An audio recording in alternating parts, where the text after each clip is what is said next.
In today's lecture, we will speak about the Ariya Satya, the Noble Truths. This is a change in name, not a change in the subject matter. We're only changing the name. We haven't changed the subject that we'll be talking about.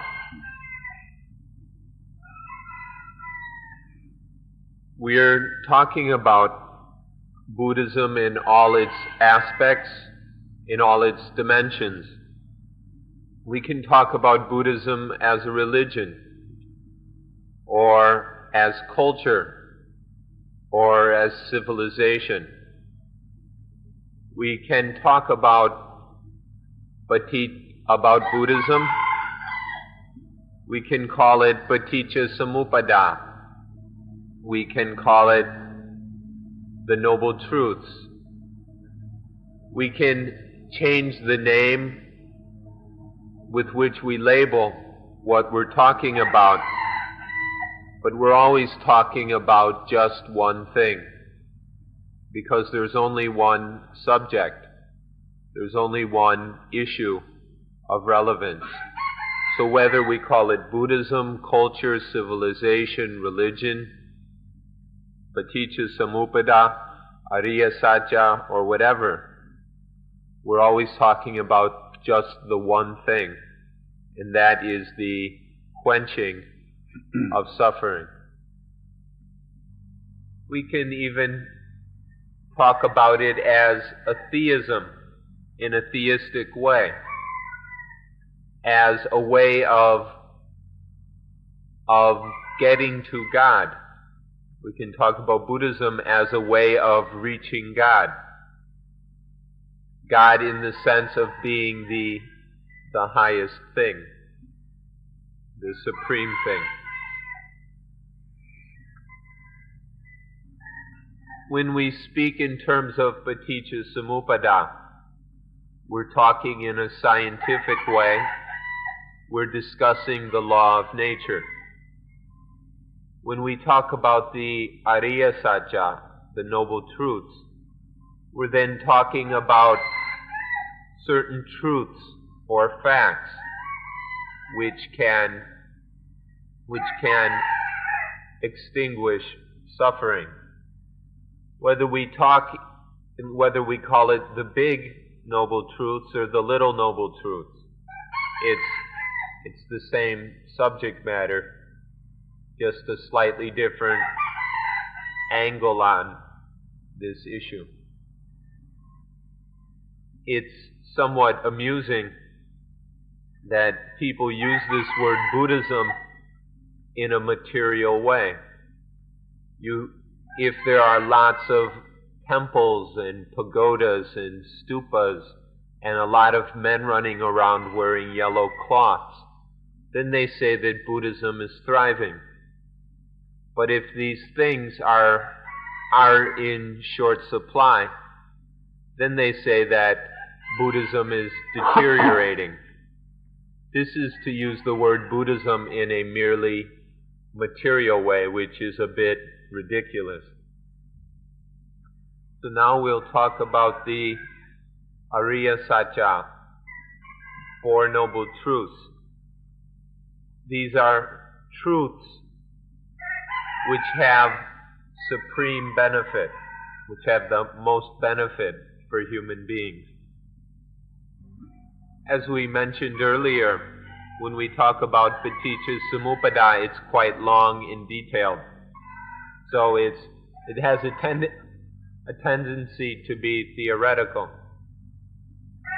But when we speak of the Ariya Satya, there's not so much left. And so it's very practical. Today we'll be speaking about these noble truths as something very, very practical. These Four Noble Truths are of the most importance. They have great relevancy and great value for our lives. This point can be emphasized by a passage in the scriptures where the Buddha was walking through a forest. and he picked up a handful of leaves. And then he asked the monks he told the monks he was with that his knowledge, all the things a Buddha knows, are like all the leaves in the forest, or even like a world full of leaves, if all the leaves in the world. And then he said, but all that the Buddha teaches are just this handful of leaves, are like just this handful of leaves. This is a comparison he made with the Four Noble Truths. So we ought to learn about the Four Noble Truths, especially as they are the Four Noble Truths are very concise. There's nothing complicated or interwoven or messed up or tangled or anything about the Four Noble Truths. They're very short, quick, direct, to the point, very concise. Nonetheless, they're sufficient. Not too much and not too little. They're enough, just sufficient for our needs, this one handful of leaves. And still, it's something most necessary for all sentient beings, for all beings that still experience misery and suffering. This knowledge of the Four Noble Truths is most necessary. On one hand, we can say that the Ariya Satya is the collection of all or the whole teachings. On the other hand, we can say it's the heart of Buddhism. So this one handful of leaves, we can both say that it's the collection of it all, of the whole of Buddhism. On the other hand, it's the heart of Buddhism.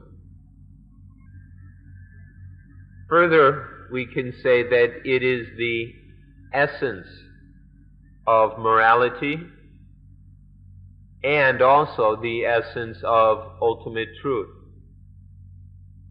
The Four Noble Truths are the essence of both relative, conventional truth, as well as the essence of transcendent, ultimate truth.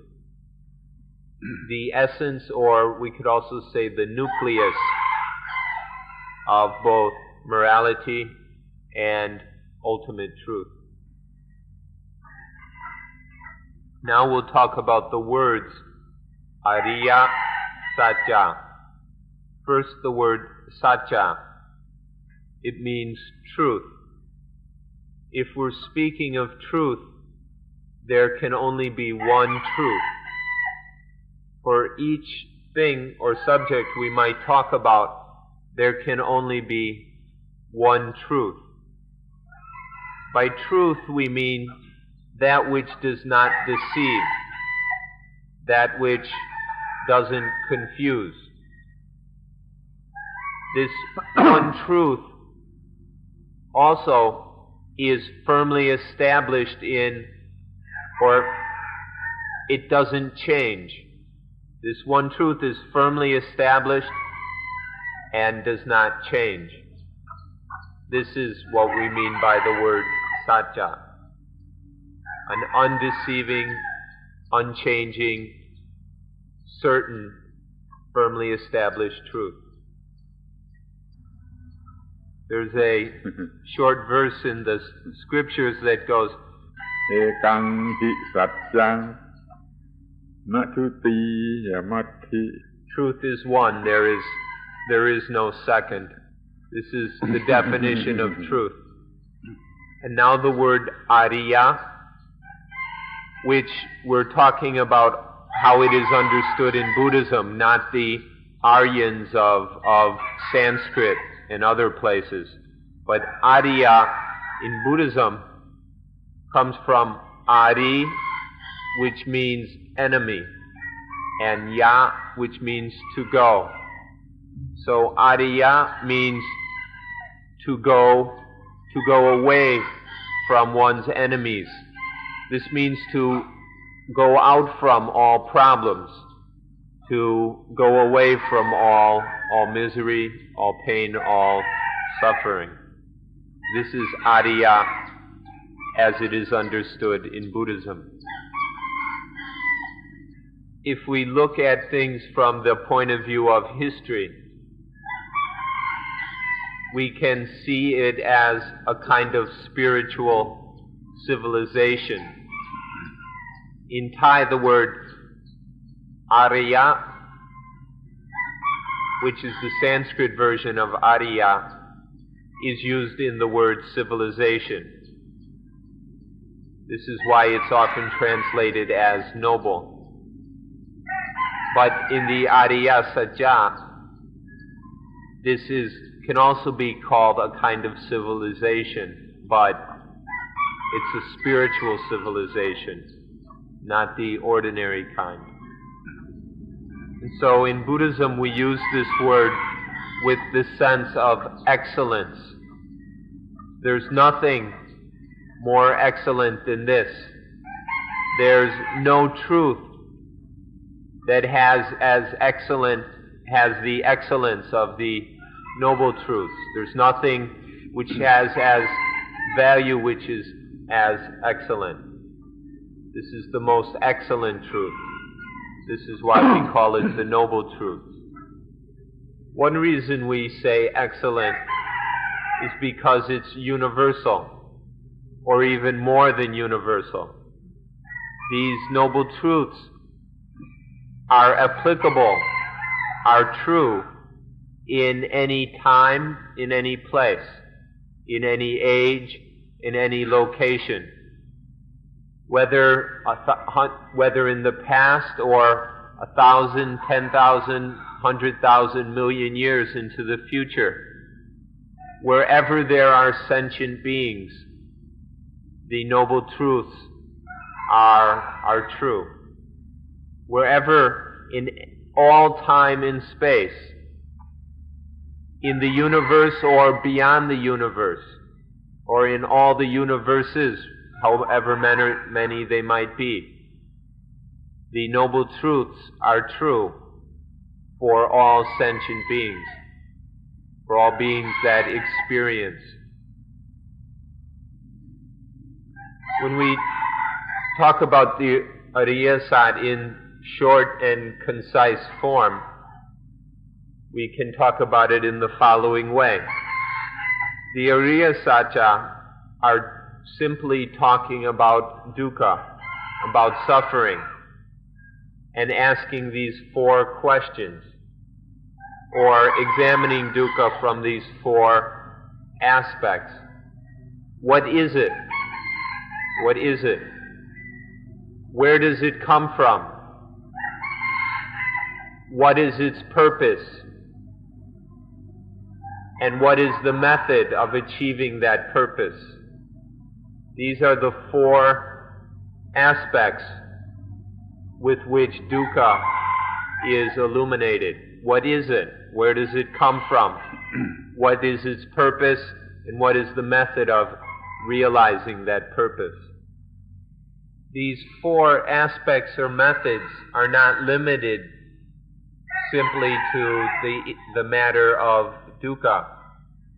Anything, any issue, any reality that is to be examined can be investigated using these 4 methods. What is it? Where does it come from? What is its purpose? What is the method of achieving its purpose? Anything can be looked at in this way, not just the very important issue of dukkha. The Noble Truths are essentially a mental thing, a spiritual issue. But still those four methods can be used with material things as well. When we come to the subject of dukkha, it's important that we approach it as a spiritual thing. And so when we ask, what is it? It's not necessary to ask anyone else what is suffering. Instead, just look within ourselves and make a direct spiritual experience of the reality of dukkha. And then, where does it come from? You don't have to read any books to find this out. Just use that same inner experience and know for yourself how dukkha arises, where it comes from. And then, what is the purpose of dukkha? There's no need to rely on anyone else to tell us. Dukkha itself, if there's a direct experience of it, will reveal to us what the purpose of suffering is. And then the way out of suffering. We can find this within ourselves, discover it personally, directly, by looking within ourselves. So all of these Four Noble Truths are to be studied within as spiritual experience. So the Four Noble Truths are used for the spiritual matter of suffering. But we can still use these four angles for something material, such as this microphone. To know the microphone, we must find out, what is it? What is this thing? And where does it come from? What kind of actions or activities made this microphone? And then what is its purpose? And then what method or technique or means do we need to be able to use it, to utilize it properly? Even things which are neither material or spiritual, such as family. If one is going to understand family, one must use the Arya Satya method. What is it? What is family? Where does family come from? What is the point? What is the meaning? What is the value of family? And what must we do that family will be successful, will be beneficial? Anything, everything should be understood using the method of the Noble Truths. We call this the Noble Truths way of thinking. Thinking according to the method of the Noble Truths. This is completely based in natural principles, according to the law of nature. So we can use this method of the Noble Truths, this way of thinking, for anything that's part of nature, for every bit and particle of nature, whether we're talking about things or objects or activities or whatever. Everything within nature can be examined and understood using this method of the Noble Truths. When you've seen these things for yourself, then you'll know for yourself whether they're noble or not. You'll understand why we use the word noble, and you'll be able to see whether there is anything more noble than these noble truths.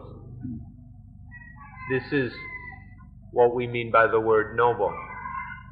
Now we come to the word four. The Buddha insisted that this was fixed, that we shouldn't take away any of them, and we shouldn't add in any new ones. We should neither increase nor decrease the Noble Truths. the number 4 is fixed. It's certain. So the Buddhists said that there are 4 and only 4. Which of them could you take away? If you took any of the 4 away so that there was only 3, there would be a hole, a gap. There would be something missing. And so they wouldn't function properly. They wouldn't be completely successful. Or if we added another one, a 5th, then it would just confuse things. It would make things complicated. It would just cause a bunch of problems and hassles for no benefit. That fifth one would just be extra. And so it's of no value to lessen or increase the Noble Truths.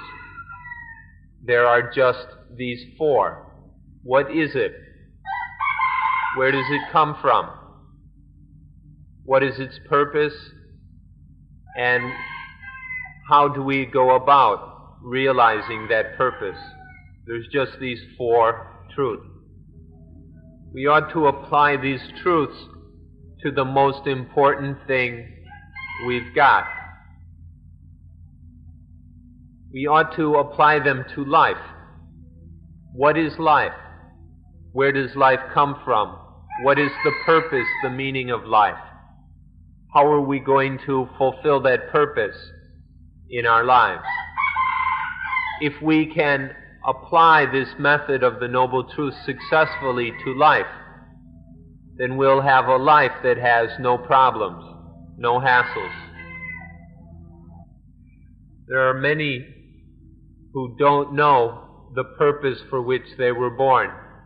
Many people don't know why they were born. What's the meaning of being born? And so they have no opportunity. They don't have any chance of realizing that purpose, realizing the meaning of life. This is because they don't know about, they don't utilize the third Noble Truth. What is the purpose of life? What is the meaning of life? What is the benefit that we ought to get from life? If we don't know this, then it's impossible for us to realize that thing, to realize that which is the purpose, the meaning of life. This is what happens if we don't understand the third Noble Truth.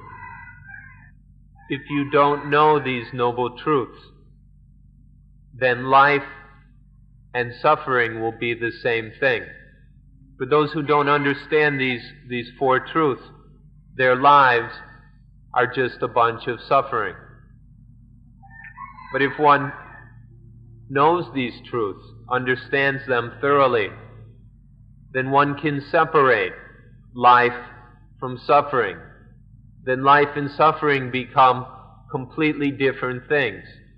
Life, through knowing the 4 Noble Truths, life has nothing to do with suffering anymore. Not knowing these truths, suffering and life are the same thing. Through knowing the truths, life and suffering are completely separated, are completely divorced from each other. Schopenhauer, the German philosopher, when he studied Buddhism, he got the idea that life was suffering.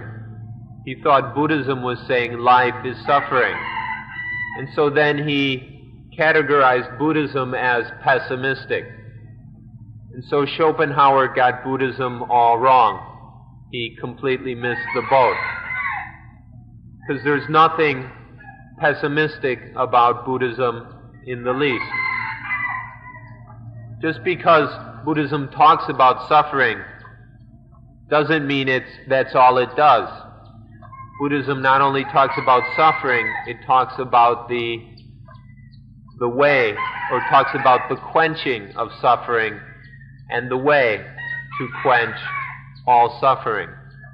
So there's nothing pessimistic about this. If one understands the Four Noble Truths, one has the means to free life from suffering. So to say that life is suffering is incredibly superficial. With the Noble Truths, life doesn't have to have any suffering at all. So there's no way that we could say that this is pessimistic. On the other hand, it wouldn't be correct to call it optimistic either, because we're not indulging in our hopes and wishes. Instead, Buddhism is just natural truth. Buddhism isn't concerned with being pessimistic or optimistic. It's only concerned with the truth that is in the middle, that is neither pessimistic nor optimistic. Through knowing the Four Noble Truths, life can be freed from all suffering.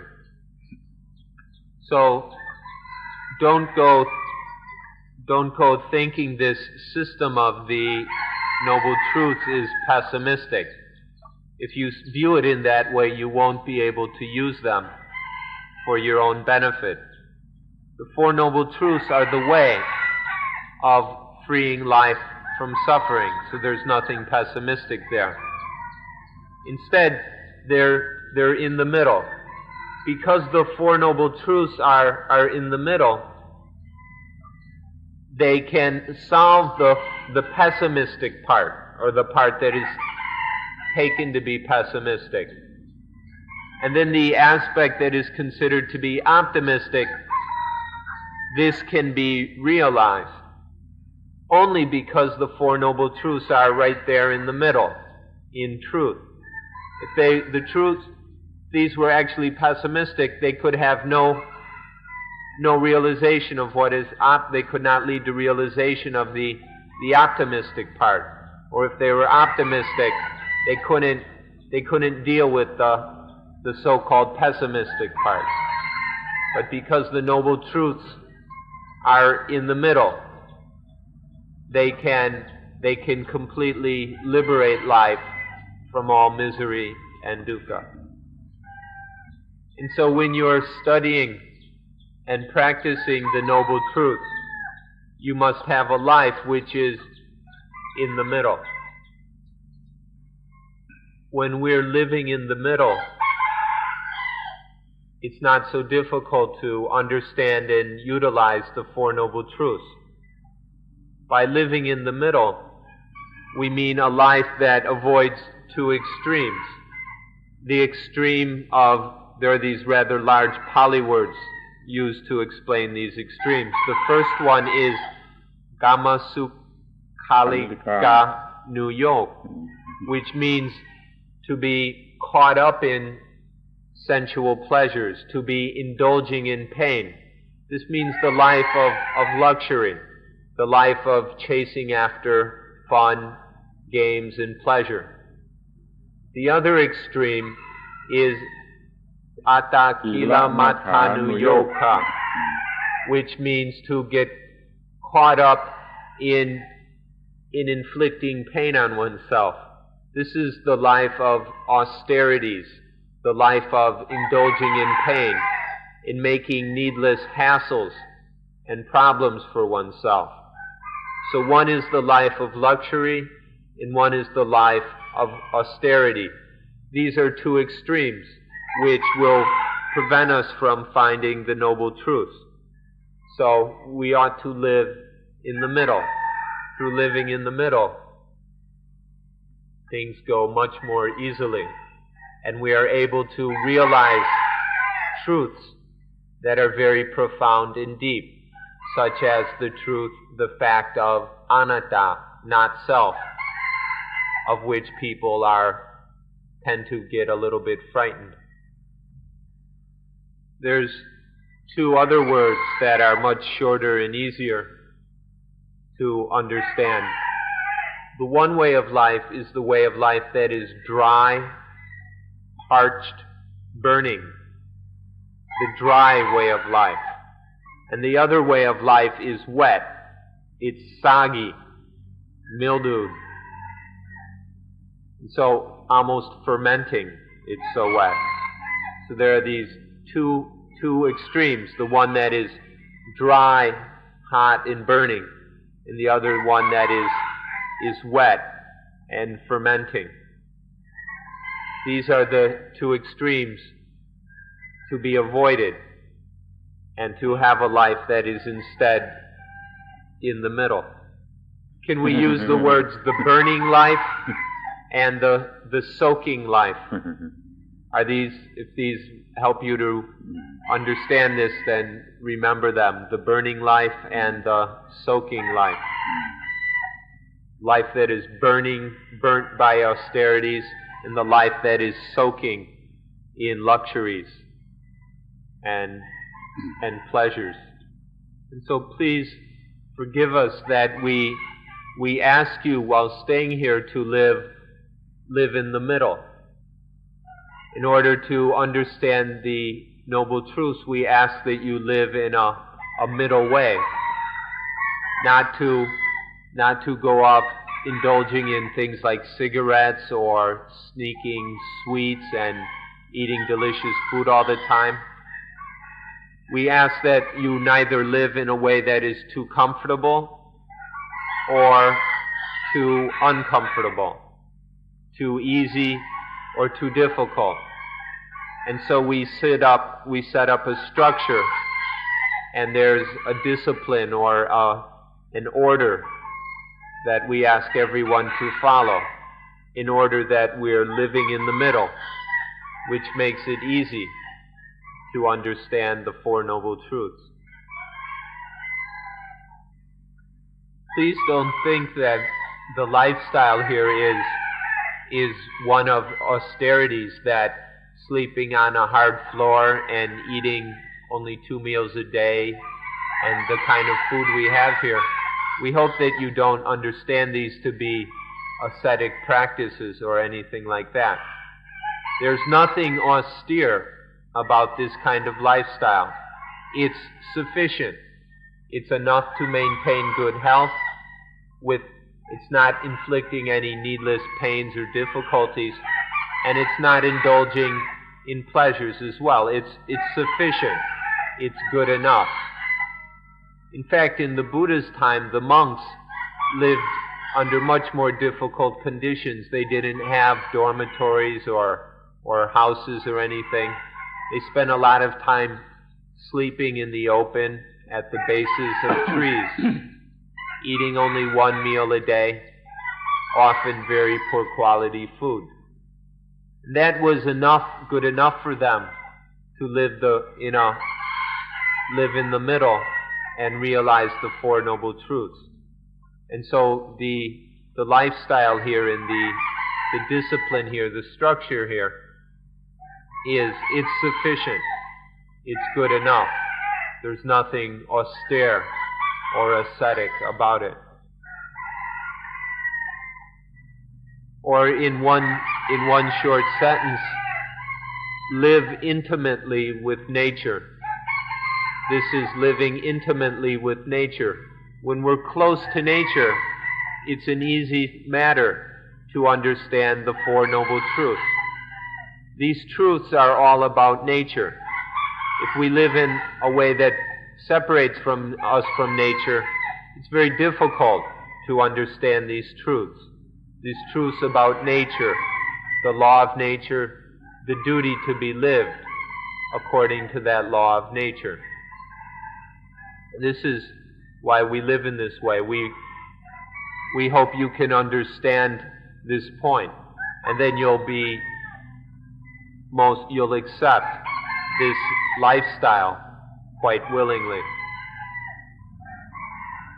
In Thai, what I translated as living intimately with nature is a little more literally as live as an intimate comrade of nature, or the word is glu. And Ajahn Buddhadasa wants this word to be explained very carefully. To be a glu is much more than to be just a friend, just an ordinary friend. A glue are really close, really tight, inseparable, born together, living together, and even dying together. We need to have this intimate relationship with nature, to be intimate comrades with nature in order to understand the Noble Truths. So we've spent an hour talking about the Four Noble Truths already. That's enough. Now we'll move on to the first of the Noble Truths. The first Noble Truth is the truth of dukkha. Du means hard or difficult, means difficult. Ka or kama means to endure, to bear. So dukkha means difficult to endure, difficult to bear. This is a meaning of dukkha. It's difficult to bear, and so it's necessary for us to deal with it. It's difficult to bear, and so we have to solve this situation. In fact, it's the thing that makes us struggle and fight. This thing that's making us struggle and fight all the time. This is the condition of dukkha. A second meaning, a second etymology of dukkha is du can mean ugly, hateful. Ka comes from ika, which means to see, to look and see is ika. So du and ika, dukkha, is to see it as ugly, see its ugliness, to see the hatefulness. This is another meaning of dukkha. And because if we see it, it's ugly. If it's this way, if it's ugly and hateful, then it's very difficult to endure. If we really see this thing, if we really get to the thing we call dukkha, then we'll see how ugly it is, how disgusting it is. And then we won't be able to bear it. It's just too much of a hassle, too much trouble. And so we'll need to solve this problem. We'll need to deal with it somehow. But the problem here, or the trickiness here, is that dukkha can be deceptive. It can deceive us into thinking that it's something desirable. There are forms or versions or variations of dukkha which we tend to love, that we get infatuated with. And so this makes it difficult to see the ugliness, the hatefulness of dukkha. And if we don't see that repulsiveness, then we may not take the measures we need to get free of it. So it's important to see dukkha, the real dukkha, and see its ugliness, its hatefulness. So because of this deceptiveness of dukkha, we don't see that certain things are ugly and disgusting. Things like addictive drugs, or gambling, or irresponsible sex. We don't see these things as ugly.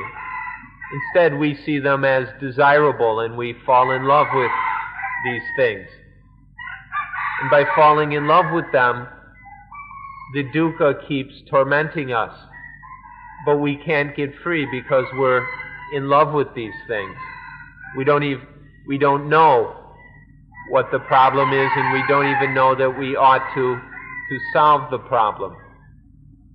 But if we see the ugliness of this suffering, of these things, then then we're willing to get free of them, and then we can deal with the problem. Then we stop loving these things which are in fact causing us trouble and killing us. When we were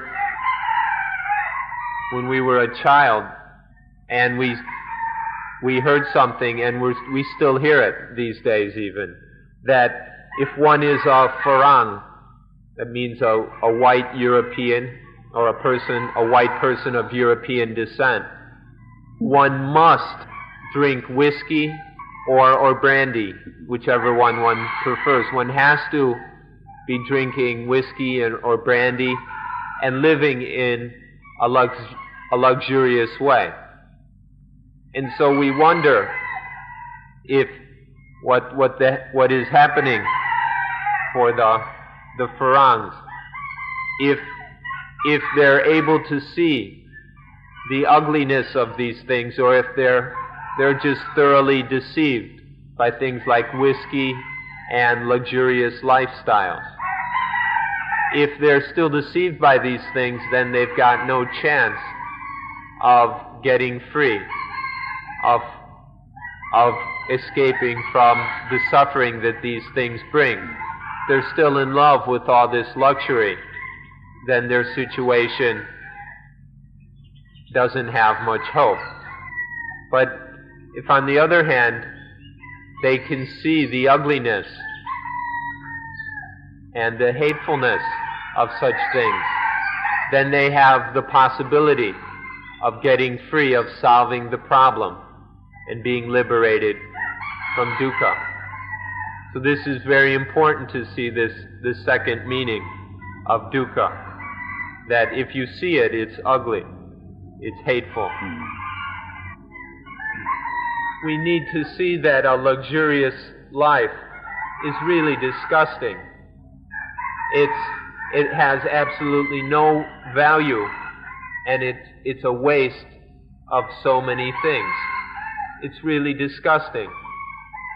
If we see it in this way, then we'll have no problems with it.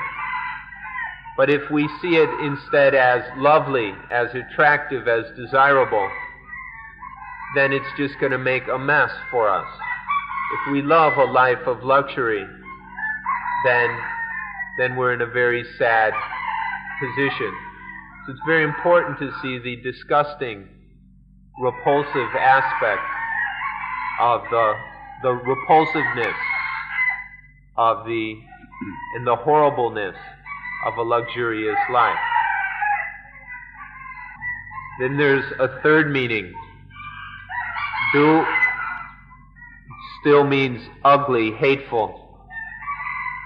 Ka comes from the word kang, which means vacant or empty.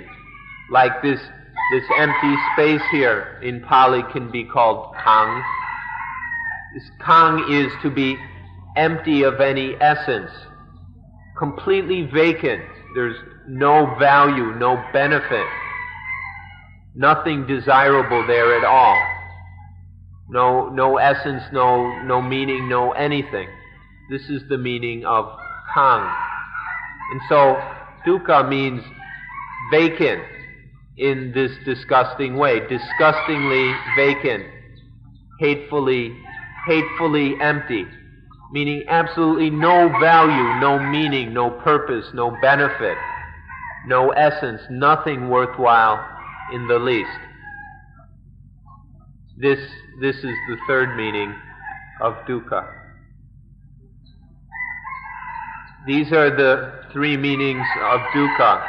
The first, difficult to endure. The second, seeing it, it's ugly. See it as ugly. Or when it's seen, it's ugly. And the third is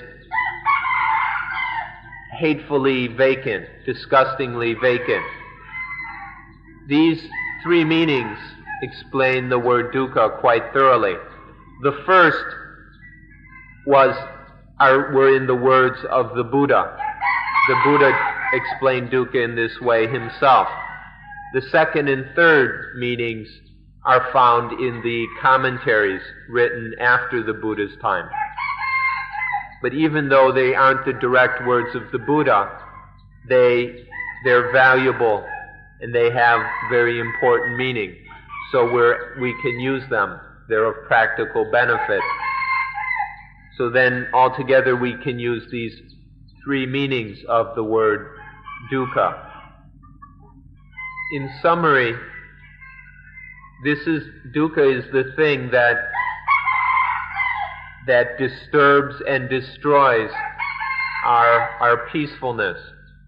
Dukkha is what comes in and disrupts our natural peacefulness. It interferes with peacefulness. And so it's very difficult to put up with. It's really a hassle to endure this dukkha which is destroying peace. So dukkha is what causes the problems. Dukkha is the source of all problems that makes things so difficult, makes things such a hassle. And it's this, so dukkha is in fact itself the problem. Dukkha is that which disrupts, disturbs, destroys peacefulness, and then makes life so often difficult to endure, because there's no peacefulness then. When it's disrupting peacefulness, we have to fight and struggle. And this is very difficult. It's a real hassle to be struggling all the time. So this is the problem. This is the cause of all problems, this thing we call dukkha. So then we come to the question, what technical term are we going to use in English? In Thai there's no difficulty, because in Thai they've used this word dukkha for centuries. In Thai they pronounce it tuk, tuk, and this is a word everybody knows. So in Thai there's no need to translate dukkha into a different word. They already are using dukkha in their language. But in English, dukkha is a strange and unknown word. And so then we have the question, how are we going to translate it? What word or term in English could we use? Not only in English, but German, French, Spanish, Japanese, and all the other languages. What is the proper translation of dukkha? We've gone through the various meanings. What word would capture the meaning? This is something that you ought to think about quite a bit. What word should we translate it with? Often the most common word is suffering, but it's really not a good enough translation. It's only part of the matter. Dukkha is much broader than just suffering. Or painfulness is too narrow. Misery is too narrow. So what word can we use to translate dukkha? Somebody suggested the word dissatisfactoriness in all its aspects. And Ajahn Buddhadasa feels that captures the meaning, but it's a little long. So maybe he thought maybe I'd have a better suggestion, and I'm still working on it. So we can all give some thought to this. How are we going to translate the word dukkha with a word that captures the entire meaning, not just a little part of it? Because people have been using the word suffering often, and it's too narrow. People who don't learn the full meaning of dukkha then have quite a bit of confusion about the Four Noble Truths. So we need to find a term that really does the word dukkha justice. And so we request, we suggest that you just use the word dukkha. we ought to introduce the word dukkha into the English language, the German language, the French language, and all the other languages of the world. This would be of great service to humanity if everybody became aware of the word dukkha and all its implications and meanings. Because if we don't, if you specifically or anyone else doesn't understand dukkha correctly, then you don't have any chance of understanding Buddhism. To understand Buddhism properly and fully, one has to have a complete understanding of the word dukkha. Now we'll talk about dukkha in terms of the body. We'll begin with physical dukkha, or dukkha related to the body. Dukkha, then, are things which are problems. Actually, the Pali and Thai word is banha, which can be translated both problem and question. So this is another word that's not so easy to translate. But anything that is a problem, which is a difficulty, this for the body, or regarding the body, this we call dukkha. And so we talk about birth, getting old, illness, and death. These are dukkha. These are problems related to the body. When we talk about birth means that there is existence. And in existence, we have to fight and struggle to find food, clothing, shelter, medicine. Existence is a constant struggle and fight in order to maintain life. So this is the problems we're talking about. Because there is birth, there has to be all this struggling, this working and sweating and dealing and trading and all kinds of things in order to maintain life. So this is the problems that arise from birth. And it's very difficult to endure all this. This is the first meaning of dukkha, having to endure all this struggle. The next condition is that of age or aging. And the meaning of this word is literally constantly flowing, constantly changing, or impermanence. Because existence is impermanent, because it's constantly flowing, it's very difficult to maintain, and it's always changing and getting into new difficulties, new hassles, new problems. Because of this constant flowing of existence, this impermanence of existence, it's very difficult to endure. There's no stability in it. There's no security. The next condition or symptom of dukkha is disease. Disease, we mean both injury and illness. Disease has 3 levels. The first is the one people are quite aware of. It's physical disease, physical illness. The body gets injured, it gets sick, and there are all kinds of diseases. Until nowadays, there's the very frightening disease of AIDS. These are all physical diseases. Then there's mental diseases, and then there's spiritual disease. So there are the 3 levels of disease: physical, mental, and spiritual.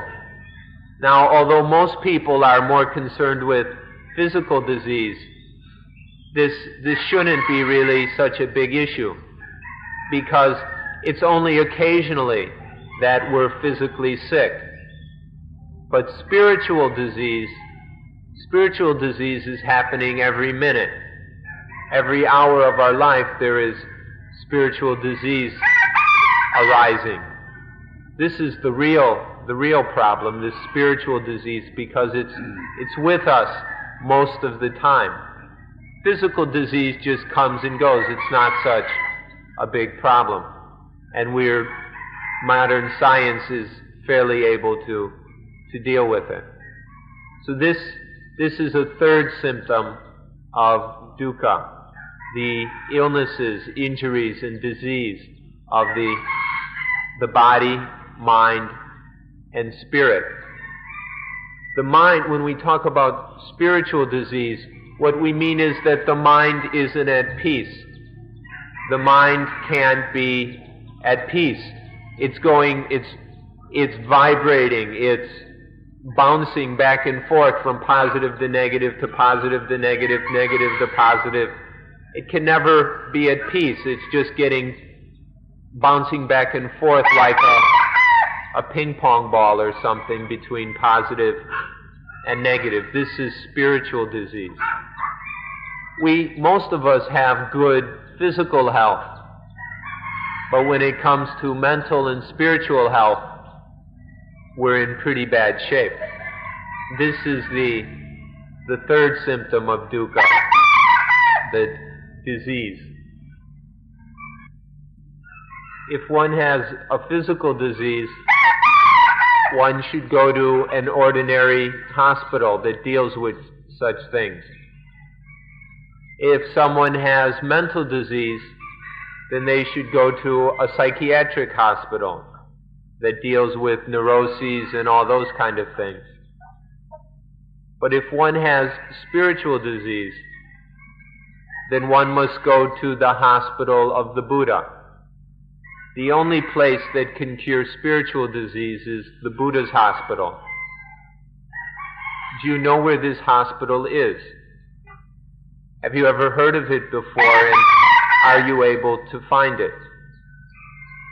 Because it's not an exaggeration to say that we've got spiritual disease all the time.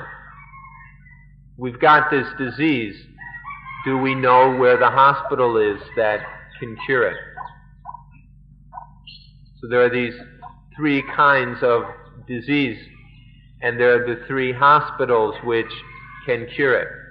We hope you can find the hospital that you need. If anyone asks, well, where is the Buddha's hospital? We can reply that understanding the Four Noble Truths, this is the Buddha's hospital. Knowing the Four Noble Truths is the hospital which will cure spiritual disease. In the Buddha's hospital, the head doctor, the director, is the Buddha himself. The Buddha is the director of the hospital. And then the Dhamma is the medicine, the cure, which is given to the patients. And then the Sangha are the doctors, the nurses, and all the workers who assist the Buddha in that hospital. And then the physical building of the hospital, the physical structure of the hospital, is the religion. This is the hospital of the Buddha. One of the awakened beings, one of the arahants, is recorded in the oldest scriptures to have said, Mahakaruniko Mahangsata Sapaloka Digichago, which means, my teacher has great compassion and cures the disease of all beings in all worlds. My teacher has great compassion and is the doctor who cures all the diseases of beings in all the worlds. And he was referring, of course, to the Buddha. The word here that is used as doctor, it was then, and we can translate it as doctor now, is Dikichako, which means one who solves or one who cures, the solver, the curer. So the literal meaning is more than just a doctor. So one ought to be interested in finding this hospital of the Buddha that is able to cure all diseases, all the diseases of all beings. One ought to look carefully until one discovers this hospital. So now that we know where the Buddha's hospital is, we need to go there whenever we get sick. And because we catch the spiritual disease every second, we have to go to the Buddha's hospital every second. We need mindfulness. We need very good mindfulness to take us to the hospital, the Buddha's hospital, every time we catch the spiritual disease, which is just about every second. We were just talking about the problem, and now we're going to talk about the symptoms or the products of that problem. We'll go through them one by one, symptom by symptom. The first is Sokha, sorrow, and then Paritewa, which means, is translated lamentation, which means a kind of wailing and moaning. Spiritual crying. And then Dukkha, in this case meaning physical pain. And then Domanassa, which is mental pain or grief. And Upayasa, so a dry heart, often translated despair. Then being separation from the things we love, experiencing the things we don't like, not getting what we want. These are the symptoms or the manifestations of dukkha. This is how we experience dukkha. You need to know all of these symptoms, all these manifestations of dukkha, because they're happening very often in your lives, in just ordinary life. Even in a peaceful place like this, you're experiencing all these manifestations of dukkha. So it's necessary that you know sorrow, spiritual crying, physical pain, mental pain, the dry heart, separation from the beloved, experiencing the disliked, not getting what we want. There are these eight symptoms of dukkha. Really, you could make a longer list if you want, but just get to know the reality of these things. Usually when people catch some illness, they cry and they feel sorry for themselves, and they ask people to help them. Some even ask God to help. Oh, please help me, I'm so sick, I'm so miserable. But for the Buddhist, when there's any illness, we instead of asking for someone to help us, we just go to the Buddha's hospital. Mindfulness, the mindfulness that we've been training, that has been very well trained through Anapanasati, that mindfulness takes us to the Buddha's hospital, which is a thorough understanding of the Four Noble Truths. We don't have to cry or feel sorry for ourselves. So, a complete, thorough understanding, perfect understanding of the Four Noble Truths. This is the Buddha's hospital.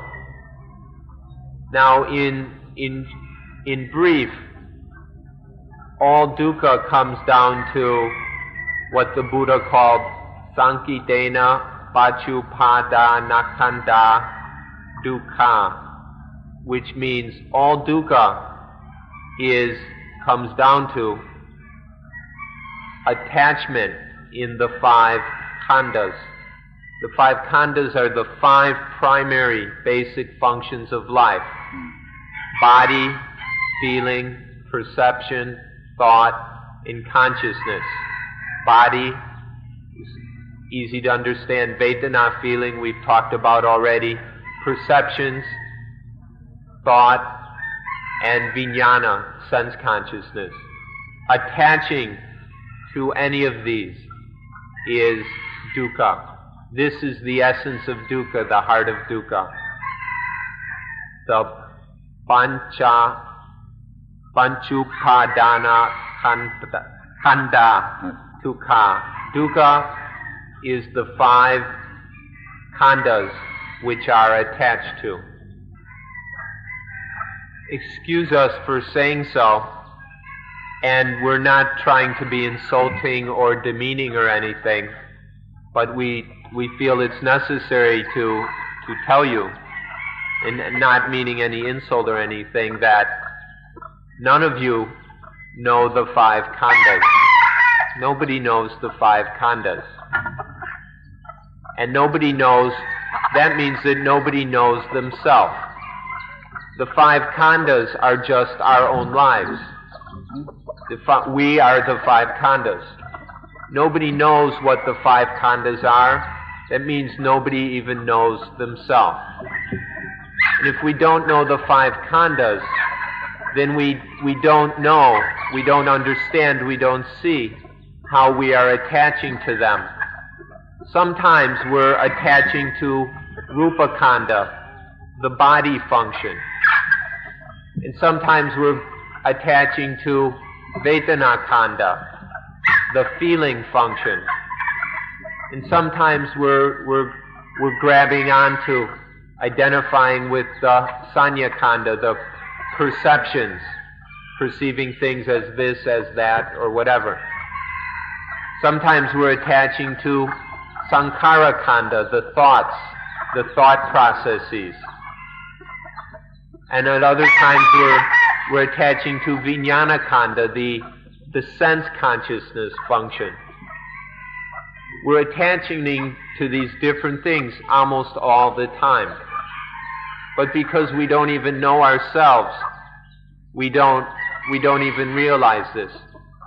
We don't even see the khandhas themselves. If it wasn't for the khandhas, there could be no dukkha. But the khandhas themselves are not dukkha. When we attach to the khandhas, that is dukkha.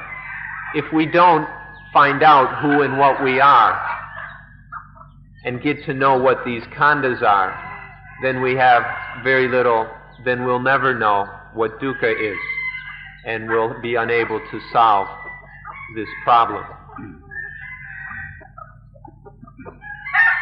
If we attach to one khandha or another as I or mine, that's the problem, that's dukkha. There's no attaching, no identifying with the one or other of the khandhas as I or mine. There's no problem. Birth, aging, illness, and death. These are just activities of the khandhas. If we're not clinging to any of the khandhas as I or mine, then there's no birth, aging, illness, or death. And so these things, there's no problem. There's birth, aging, illness, and death are not suffering. But because we cling to the khandhas, one or the other or all of them all together, as I and mine, then we've got my birth, my aging, my illness, my death, and these things become suffering. And then the symptoms of Soga Badi Deva Dukkha Domanatsa Upayasa, sorrow, spiritual crying, physical pain, mental pain, and despair. All these kind of symptoms are just symptoms of the five khandas. They're not ours. And so if there's no clinging to the khandas as I and mine, these are just symptoms of the khandas. They're not my problem. They're not our problem. And so there's no dukkha. But only by clinging to the khandas do these things become suffering. We ought to know the difference between the mere ordinary khandas, the khandas where there's no attachment involved, and the upadana khandas, the khandas with upadana, the khandas that are attached to. The ordinary khandas, the regular mere khandas, there's no problem whatsoever. They just function naturally as a living being. And there's no suffering involved. But as soon as there is attachment to any of the khandas, then immediately suffering arises. The problem isn't the khandas, the problem is the attachment to the khandas. If you notice any dukkha at any time, then look and you'll see that there is attachment to one of the khandas.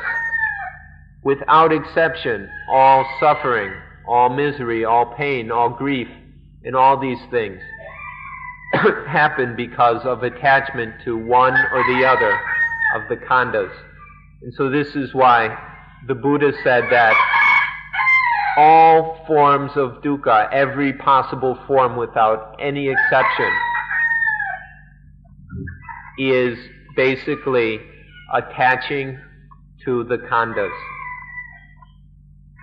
So please be careful to distinguish between the two kinds of khandas, the mere khandas, or we could call it when there's no attachment, or the blank khandas or the free khandas, the khandas that aren't involved, aren't caught up with attachment in the least bit.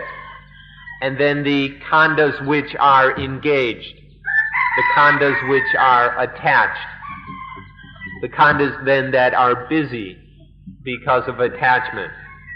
We should be able to tell the difference between the two. If there's just the khandas, if the khandas are free and natural, there's no suffering. As soon as there's attachment, as soon as the khandas get involved, get busy, then there's suffering. With attachment, there's suffering. Without attachment, no suffering. It's very simple. It's very cut and dried. This is the essence of the first noble truth, the noble truth of dukkha. So to put it quite briefly, there's the khandas of vicca, of correct knowledge, and the khandas of avicca, of ignorance, of stupidity. The vicca khandas are khandas that are known correctly regarding the Four Noble Truths. If there's knowledge of the Four Noble Truths taking place with these khandas, then they're free khandas. If there's no understanding or insufficient understanding or incorrect understanding of the Four Noble Truths, then those are ignorant khandas. So we've got knowing khandas and ignorant khandas. If we're ignorant of the Four Noble Truths, then the entire world, all the things in the world, whether physical or mental, all these things, the whole world, becomes a burden for us. creates tremendous suffering for us. But if we have vicha, correct knowledge of the Four Noble Truths, then there's no burden. There's no weight on our minds. Everything is free. This is the understanding of dukkha ariya satcha, the noble truth of dukkha. So once again, when we attach to one of the khandhas as I or mine, right then, right there is dukkha. When there's no attaching to any of the khandhas, there's no dukkha anywhere. This is the first noble truth. And time is up, and so we'll finish the lecture on this note.